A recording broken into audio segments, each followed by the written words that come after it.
تو مسلمانی؟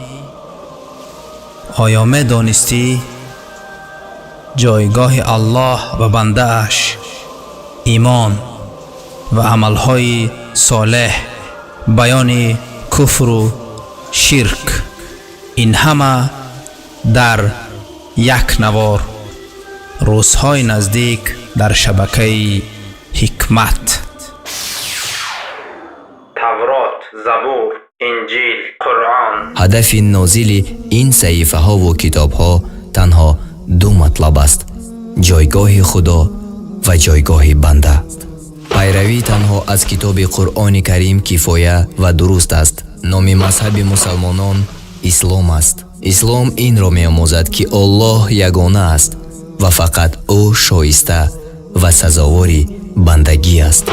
دین اسلام دین است که کامل و جهانی است. سجده یا رکوع کردن برای یک انسان، یا طواف و سجده قبری یک انسان، گرچه پیامبر یا امام باشد، یا روزه گرفتن به نام پیامبر، امام، ولی و غیره، یا ذبح گوسفند به نام و به خاطر آنها. تمام این نوع عملها شرک، یعنی شرک در عبادت می باشد.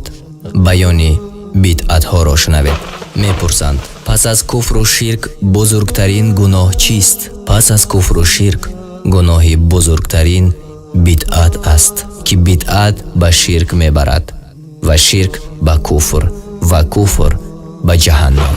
دین اسلام و آموزش قرآن راه درست زندگی انسان است. طرز سالمی و پاک دامنی همگان، آرامی و آسایشتگی و بردباری ها نصیبتان باشد. از علم کامل و معنای غنی برخوردار باشد. تا واخوری دیگر.